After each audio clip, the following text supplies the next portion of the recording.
4주차 두 번째 시간 설명 이어서 하도록 하겠습니다.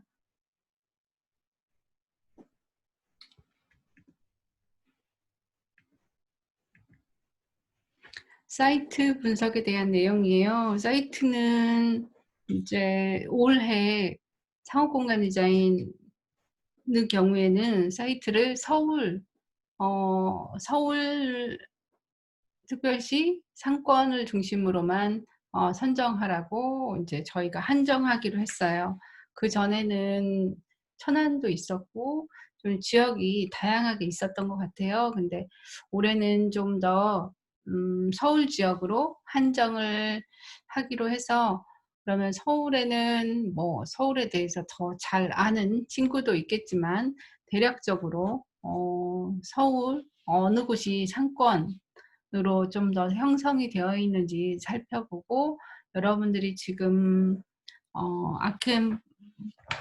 아크앤북 그리고 SM 엔터테인먼트 그리고 아모레 퍼시픽, 자라홈, 이 네 가지 브랜드인데 지금 기존에 있는 뭐 본점 또는 지점 여러 개 지금 늘리고 있는데, 그 중에서 뭐 같은 지역으로 좀 겹치진 않는 곳으로 해서 이 브랜드의 특성별로 맞게 적합한 지역을 선정을 했으면 좋겠습니다. 그래서 몇 가지 서울에 뭐 있는 주요한 상권이라고 하는 지역 특성이 뭐 어떤지 짧게라도 살펴보도록 할게요. 뭐 이게 홍대 하면은 먼저 홍대 하면은 뭐 그 근처에 연남동, 합정 뭐 이 근처 뭐 작은 가게들도 있고, 아니면 아티스트, 디자이너, 아니면 핸드메이드 숍 뭐 여러 가지들이 요즘 많이 있죠. 근데 이제 홍대 하면은 조금 더 젊은 층이 많이 모이는 상권이죠. 뭐 식음 공간이든 판매 공간이든 다양하게 섞여 있는 것 같아요. 그래서 홍대는 젊은 상권이고 식음과 판매가 다 있는 인지도가 조금 높은 곳이라는 거. 그러면 이제 뭐 여러분들 브랜드에 맞춰서 그 지역으로 위치를 정해도 되겠다 싶으면 한번 고려해 보고요. 이제 강남의 경우에는 이제 이것도 강남이라고 하지만 강남역 근처부터 해서 뭐 논현동도 강남에 들어가고, 강남은 범위가 좀 넓긴 하지만 일단 강남역이 보통 학생들이 상업지역으로 하면 그곳을 가장 또 많이 우리 이쪽으로 그 플래그십 스토어 만들어 볼까 생각하는 또 몇 순위 안에 드는 이제 곳이죠. 그래서 강남역 기준으로 그 옆에 뭐 오피스 거리라고 하면 역삼동 뭐 거기까지도 갈 수도 있고요. 그리고 좀 더 이제 한강 쪽으로 간다면 논현동 이런 쪽도 포함이 되죠. 그리고 압구정동, 청담동 뭐 이게 좀 범위가 넓어서 강남은 이제 그 타겟층에 따라서 여성이냐 또 남성이냐 직장인이냐에 따라서 여러분들이 살펴보면 나을 것 같아요. 근데 어찌됐든 홍대나 강남 뭐 이 근처는 그 주요 상권으로 우리가 머릿속에 인식이 되니까 이제 여러분들 브랜드에 맞게 고려를 해 보세요. 명동의 경우에는 예전에 뭔가 관광과 관련된 프로젝트를 하는 경우에는 외국인 대상이거나 그러면은 이태원 아니면 명동이었어요.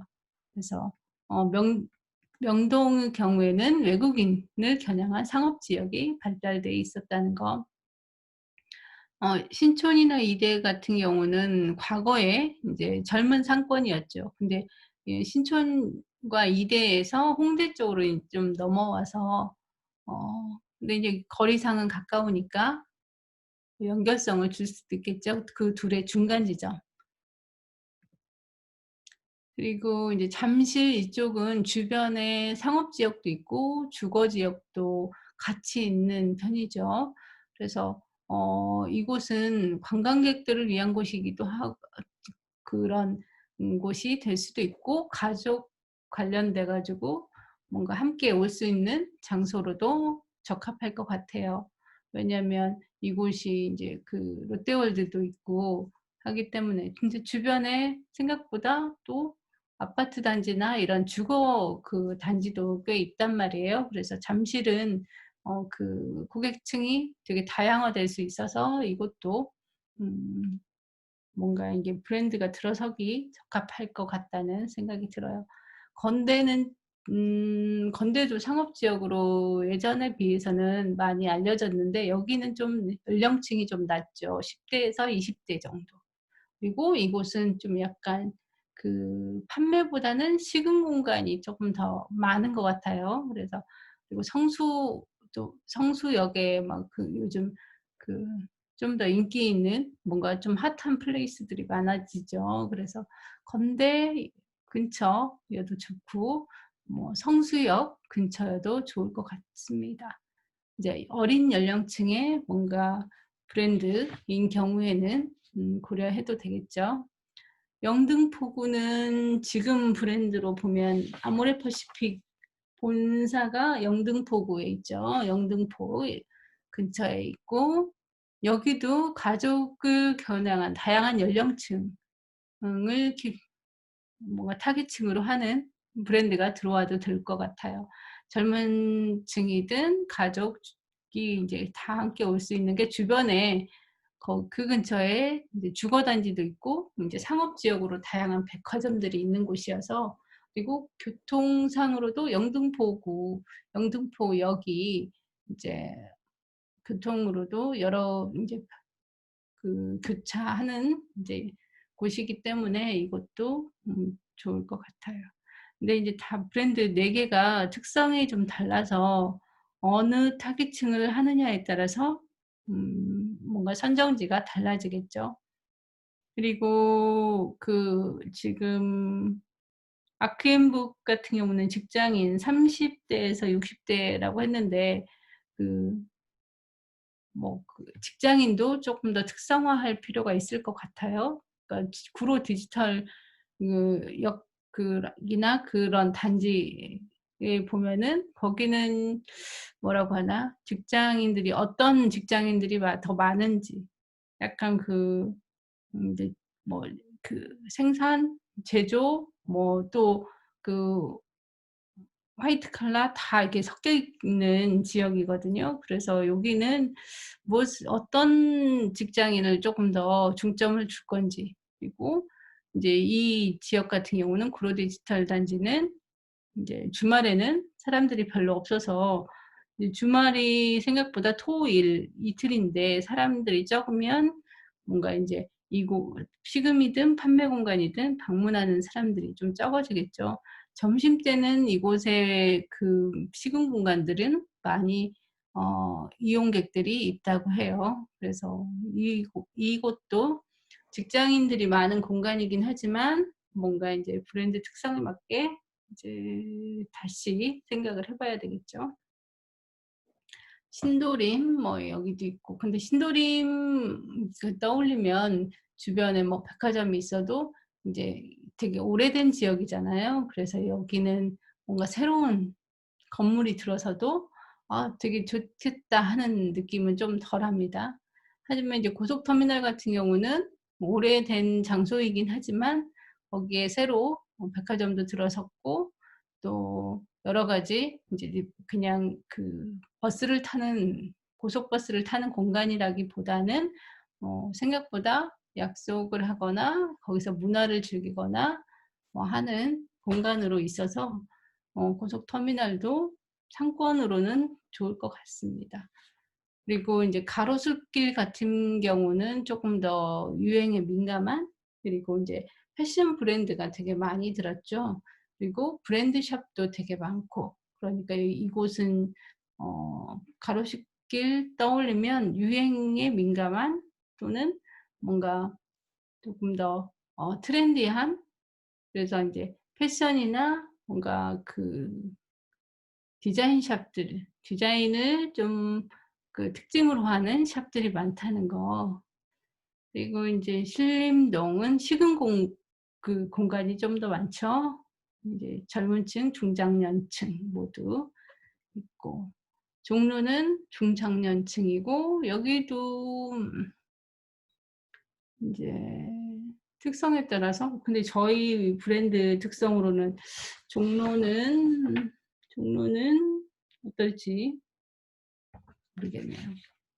이태원 있고요. 이태원도 아까 말했듯이 외국인과 관련된 그런 공간, 외국인들한테 뭐 한류와 관련된 것들을 소개하는 뭔가의 공간이면 이것도 괜찮죠.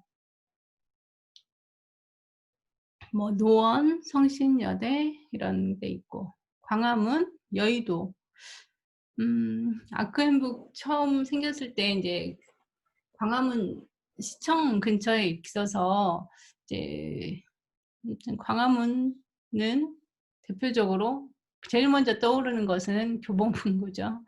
거기에 교보문고 건물이 있으니까요. 광화문 있고 또 여의도도 직장인들이 되게 많죠. 금융가이기도 하고 증권가이기도 하고 어 여러 가지 큰 인제 기관들도 많이 있어서 여의도 그리고 또 여의도가 한강에 가깝기 때문에 인제 요즘 뭐 주말에도 사람들이 놀러 가는 곳이기도 하죠. 그래서 여기 몇 가지 이제 살펴봤어요. 그래서 직장인들을 위한 공간인지 가족과 젊은 층 아니면은 여성 고객층 다양하게 브랜드 특성이 여러 다 달라서 그 타깃층에 이 접근하기 쉬운 또 타깃층이 많이 방문하는 서울시 상권으로 여러분들이 어 고려를 해서 선정을 해 봤으면 좋겠습니다. 그리고 기존에 있는 본점과 지점이 있다고 하면 그 지역을 쪼끔 겹치지 않게 그 점도 고려를 해야 되겠죠. 그래서 가장 적정한 위치를 여러분들이 선정을 하고 선정한 후에는 지리 환경의 분석과 함께 사회 문화적 환경 분석 같이 해 주길 바랍니다. 이 두 가지 측면의 분석은 앞에 첫 시간에서 설명을 했죠. 그래서 두 가지 모두 분석을 해 주세요. 그리고 사례로 여러 가지 교통에 관한 분석 그리고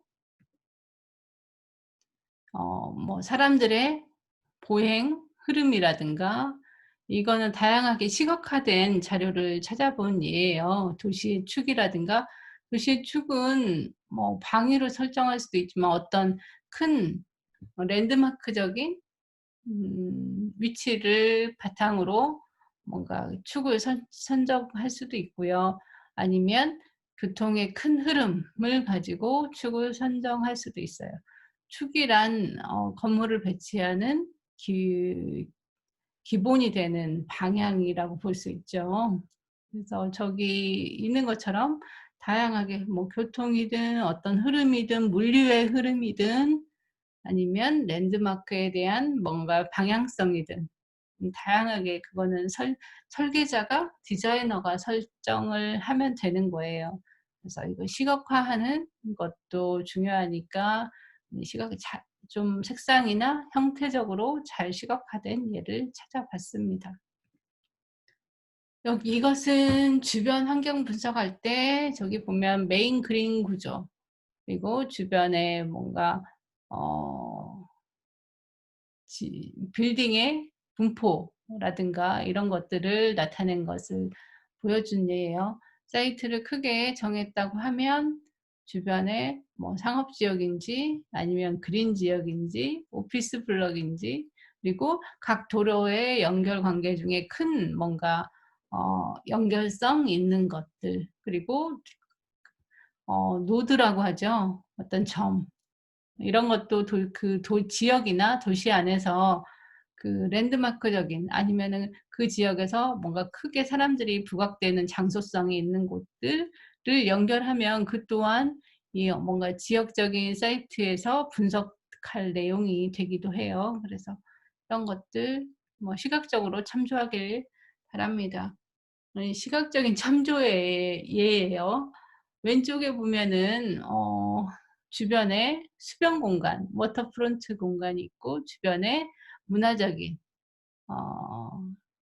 디스트릭트가 있고, 그리고 도시의 중심이 되는 뭐 시티코어 이렇게 돼 있고, 교통과 연관성이 있어서 레일웨이와 연관돼 있는 뭔가 라인들이 있죠. 그리고 하스피털 주변에 이제 이런 병원이나 뭔가 치료를 받기에 편리한 그런 이제 그 생활의 편리성 이런 것들을 가지고 또 분석을 한 예죠.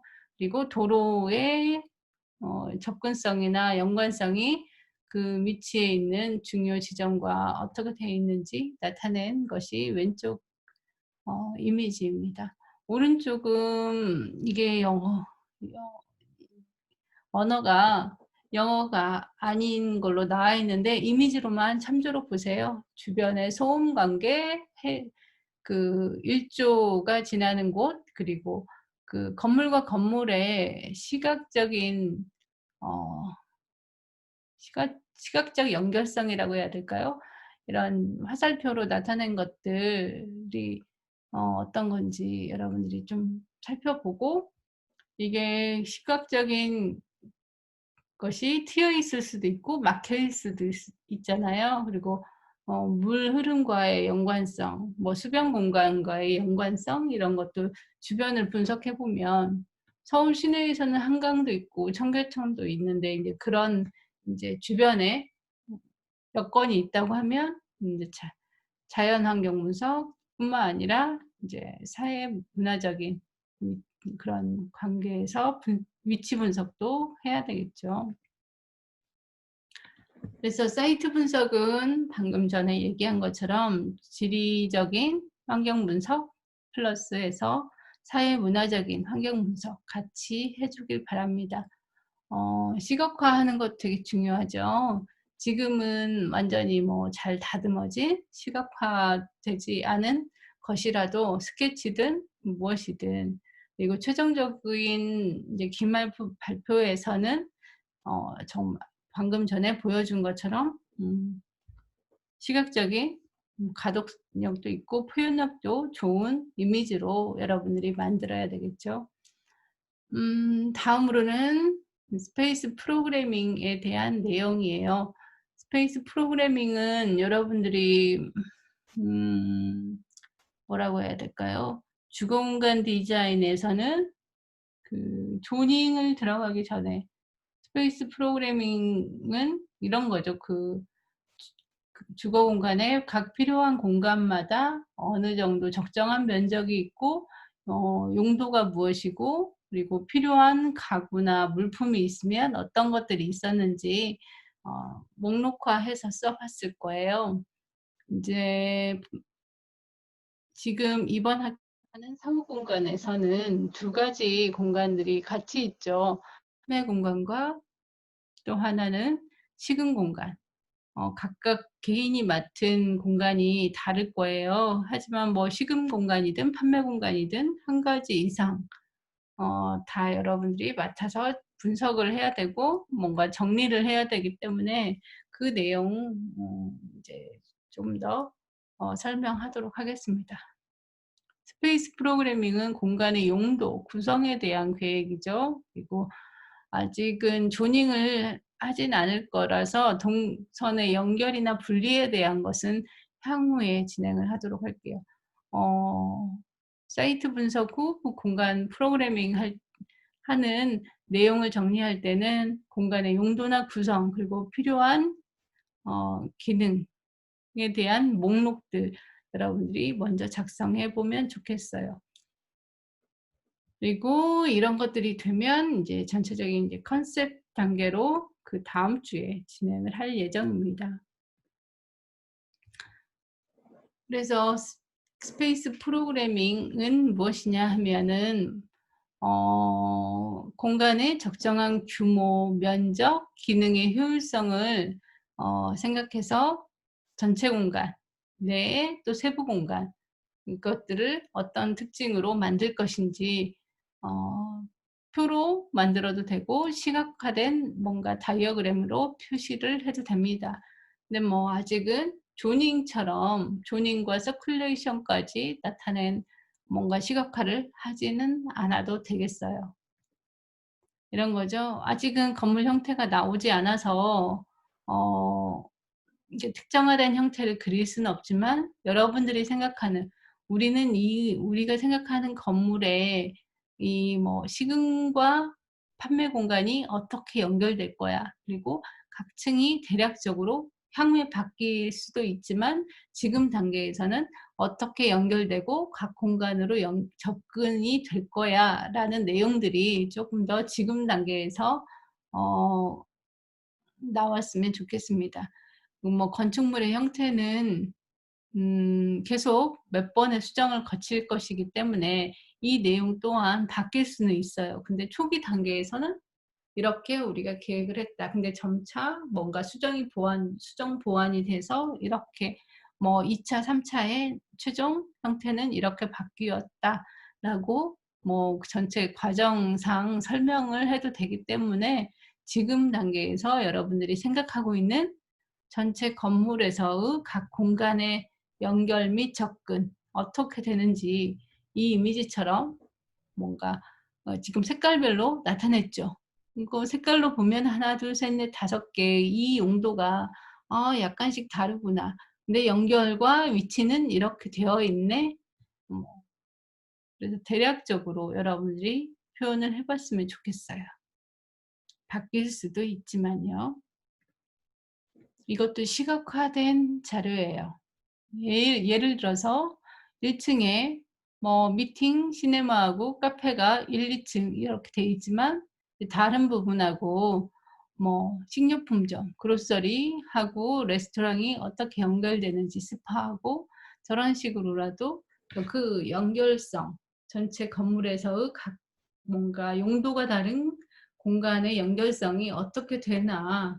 형태는 바뀔 수 있지만 그 연결 관계는 표현을 할 수 있잖아요. 그래서 이렇게 표현을 해 보면 좋겠고 음 왼쪽에 있는 얘는 인제 조금 더 오른쪽 두 가지 이미지는 글과 색상으로 이렇게 한 것이고 왼편은 글도 있지만 좀 더 뭔가 그 말풍선 같은 걸로 좀 재미를 더 둔 시각 이미지라고 볼 수 있죠. 이것도 마찬가지요. 뭐 목록을 스페이스 프로그래밍은 목록을 뭐 엑셀 표처럼 만드는 것이 어 일반적인 내용이에요. 근데 그 일반적인 내용을 조금 더 정리하면 보기 좋은 인포그래픽과 같은 형태로 정리를 하면 우리 그 공간 디자인에서는 인테리어 디자인에서는 이제 스페이스 다이어그램이라고 표현을 하거나 스페이스 프로그램 다이어그램이라고 하기도 하죠. 그래서 여기를 보면 자세히 보면 색상별로 공간이 나눠져 있구나라는 걸 알 수 있고 각각의 면적은 몇 스퀘어 핏인지 써 있죠. 그리고 그 각각의 공간의 단위가 50 개인지 20 개인지 40 개인지 1 개인지 형태화되어 있죠.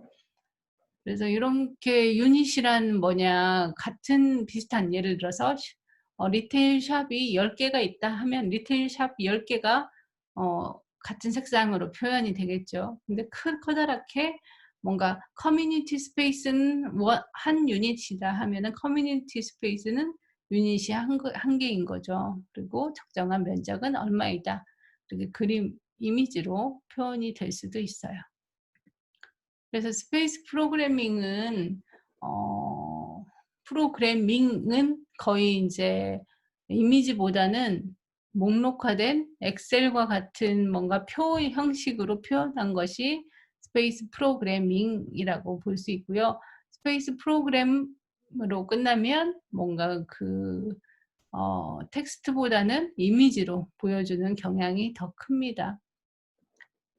그래서 여러분들은 이번 주에 스페이스 프로그래밍이나 프로그램을 공간의 용도, 크기, 구성에 대해서 계획해 보면 좋겠어요. 그래서 각 공간의 그 규모도 적정하게 선정을 하고 그 공간에 들어갈 각 물품이나 수량 뭐 이런 것도 조금 더 생각해 보면 좋겠습니다. 상품의 크기도 고려해서 그 공간에 들어갈 뭔가 집기의 수량이랑 크기 대략적으로 정했으면 좋겠어요. 아직 그 정확하게 못 정하는 것이 디자인이 아직 안 나왔는데 "그럼 집기의 수량이랑 이런 거 어떻게 해요?"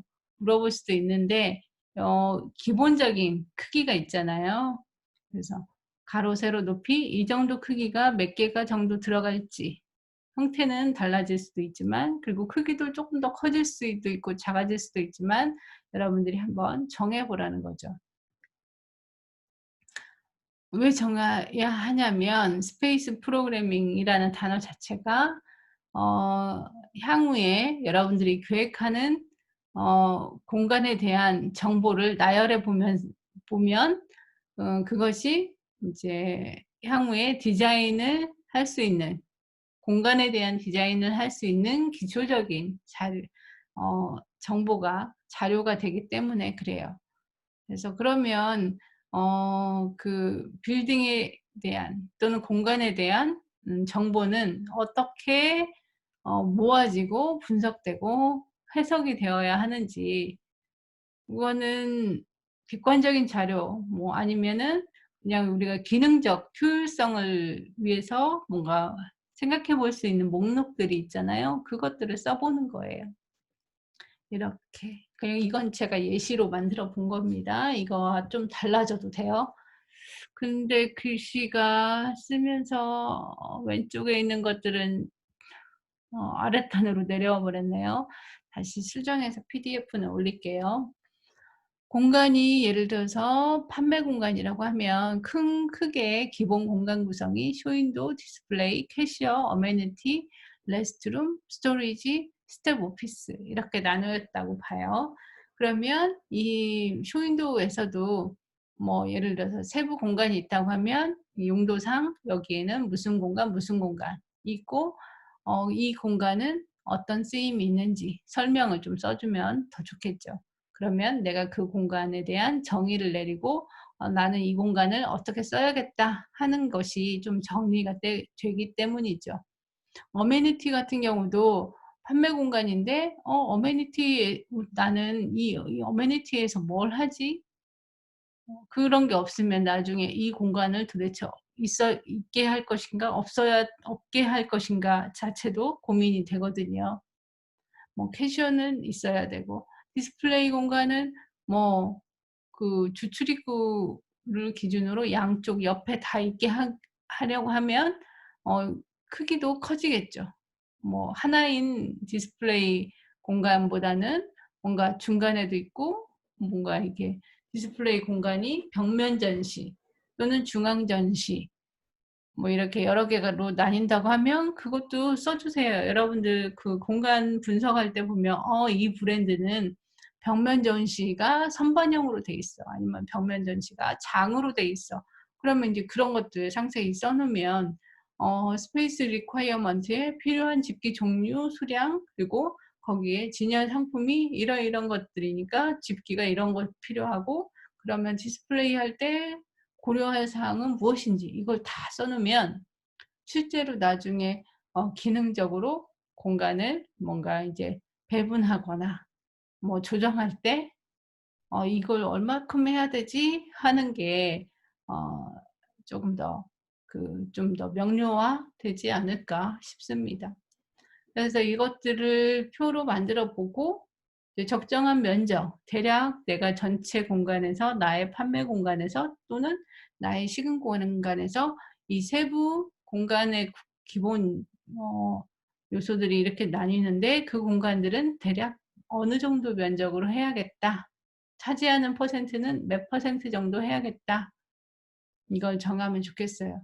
한 개인당 80에서 100 평을 넘지 않도록 면적이 지금 주어졌잖아요. 그러면 전체 면적에서 그 면적에서 이 부분은 나는 몇 퍼센트를 할 건지 그러면은 몇 제곱미터가 되는지 산정이 되잖아요. 그래서 적정한 대략적인 면적 얼마로 할 건지 그리고 기존에 여러분들이 공간 분석한 것도 버리지 마세요. 다시 부분적으로 가져와서 기존에 이 부분의 디자인 특징이 뭐고 사진 이미지가 있다면 이 부분의 이미지는 어떤 것인지 이것까지 해놓으면 향후에 앞으로 디자인할 것은 어떻게 달라지는지도 나중에 비교해 볼 수가 있죠.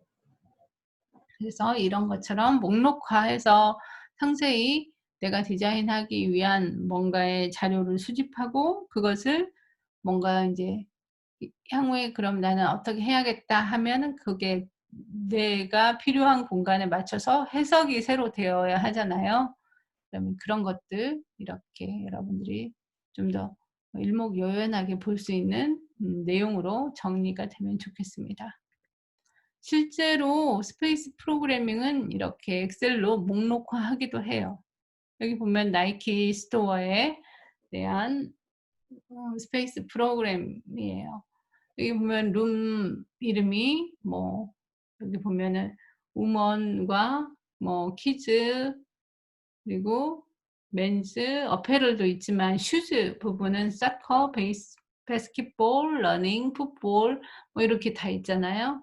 그래서 그 공간에 대한 리ኳ이어먼트 어떻고 또 이제 여기 보면은 특별한 고려할 사항들 여기 옆에 써 있죠. 이렇게 목록화하는 거예요. 그리고 각 필요한 공간들 몇 개인지 하나씩 거의 있지만 이제 크기는 다 다르죠. 그리고 이렇게 그 스텝 오피스도 있잖아요. 저기 보면 그래서 이런 것들 목록하는 것이 뭐 스페이스 프로그래밍이라는 거 이렇게 뭐 텍스트로 목록화할 수도 있고 이렇게 시각화할 수도 있어요. 커뮤니티 센터 같은 경우는 커뮤니티 센터가 크게 소셜, 에듀케이셔널, 퍼블릭, 레크레이셔널 이렇게 나뉘는데 그 공간 안에서 또 세부 공간으로 라이브러리, 플레잉 뮤직 그리고 리스닝 뮤직 뭐 이렇게 가드닝 하는 걸로 나눠지기도 하고 스포츠는 뭐 스위밍, 사커 이렇게 요가 이런 것도 있고 그래서 방금 앞 페이지에 본 것처럼 뭔가 이게 데이터를 정리할 때는 목록화해서 가지고 있고 그것을 좀 더 발표나 뭔가 제시할 때는 지금 보는 것처럼 시각화하는 조금 더 보기 좋게 그 어떻게 보면 인포그래픽의 일종이라고 볼 수 있죠. 그 되게 많은 양의 내용을 목록화한 거를 그거 다 눈으로 읽기 어렵잖아요. 그래서 가독성을 좀 더 높이고 그 시각적인 집중력을 가지고 쉽게 이해하기 위해서는 이렇게 다이어그램식으로 시각화하는 형태가 또 필요해요. 근데 둘 다 있어야지 먼저 시각화하고 목록화할 수는 없어요. 그렇다는 거. 그래서 판매 공간에 필요한 공간 이렇게 기본 요소 제가 설명을 했어요. 그리고 그 기본 요소 중에 적정한 규모는 여러분들이 선택을 하는 거예요. 만약에 나는 공간이 작아. 그리고 스텝 오피스 필요 없어. 그러면 그 공간은 빠지는 거예요. 내가 정한 스페이스 프로그래밍에는 그런 공간은 없는 거예요. 근데 나는 디스플레이 공간이 되게 가운데 있고 아까 앞부분에는 가운데 있고 저 안쪽으로 대략적인 어메니티와 캐셔가 있어. 근데 나는 그렇게 안 하고 이렇게 같은 면적인데 이렇게 배분을 해볼 수도 있어 하고 면적이 좀 달라질 수도 있죠. 그래서 스페이스 프로그래밍을 할 때 공간의 적정한 규모나 크기, 구성은 여러분들이 각자 이제 계획을 해보면 되겠습니다. 식은 공간도 마찬가지입니다. 패서드에서 엔트런스를 통해서 들어오면 웨이팅 에어리어, 뭐 캐셔, 또 이제 디스플레이 공간이 있을 수도 있고 없을 수도 있고 근데 토일렛은 있어야 되겠죠. 이 정도 규모면. 그리고 룸과 홀의 면적 배분. 그리고 주방에 들어가서 이제 그 스토리지랑 연관이 있고 그리고 팬트리와 이제 바 카운터가 있을지 없을지 이게 모두 다 있어야 된다는 건 아니잖아요. 파란색으로 되어 있는 부분은 기본적으로 다 있어야 되지만 나머지 색깔들은 있어도 되고 없어도 되고, 그것은 스페이스 프로그래밍 내가 정한 뭔가 이 공간에 사용자들은 이게 필요해 라고 하면 여러분들이 정하면 되겠습니다. 그래서 다음 주에는 다음 주 전에 이번 주에 여러분들이 1주에서 3주 차까지 여러 가지 분석을 했죠. 공간 분석부터 해서 브랜드, 타깃, 경쟁사, 트렌드 등등을 가지고 디자인 전략 제안을 할 예정이죠. 그러면 다음 주에는 아무튼 디자인 전략 중에 조금 더 보완이 되어야 하면 그 부분부터 내용을 설명하고, 그 다음에 사이트, 대지를 선정한 이유, 그곳의 특성, 여러분들이 분석한 내용 정해주면 되겠습니다. 그 다음에는 스페이스 프로그램, 어떻게 우리는 제안을 할 것이고, 각 층별 계획은 층이 아니어도 돼요. 1층에는 크게 무슨 공간 뭐 합쳐져도 됩니다. 두 사람께 합쳐져도 되고, 아니면 1, 2층이 뭐 시공 공간인 게 한 건물로 있고, 아니면 또 이제 다른 쪽에 1, 2층이 판매 공간으로 있고 그 두 개가 브릿지로 연결이 되어도 되고, 어떤 형태로 해도 상관은 없습니다. 다만 각 그 전체 멤버들이 팀 인원들이 한 층이나 한 공간씩, 크게는 한 공간씩 맡아서 디자인을 하는 걸 여러분들이 얘기를 해주면 되겠어요. 그리고 지금 트렌드 조사까지 다 했지만 어찌됐든 4차 산업혁명 시대, 언택트 시대, 이런 것들이 우리가 피할 수 없는 어떻게 보면 미래의 상황이잖아요. 지금도 그렇고. 그래서 이제 그런 것들을 고려하면 좋겠고, 그리고 스페이스 프로그래밍 제안을 할 때 전체 건물은 한 컨셉 하에 다양성을 둔 각 공간들이 존재하는 것이니까, 그것들을 어떻게 좀 더 연관성을 있게, 또 전체 새로운 플래그십 스토어이기 때문에 좀 더 사람들이 많이 찾아올 수 있는 개연성을 줄 것인지 여러분들이 고민을 해보면 좋겠습니다. 두 번째 시간 좀 내용 설명이 길었습니다. 그래서 마치고 이제 3교시 차에 여러분들 디자인 전략 및 방향에 대한 내용 듣도록 하겠습니다. 수고했습니다.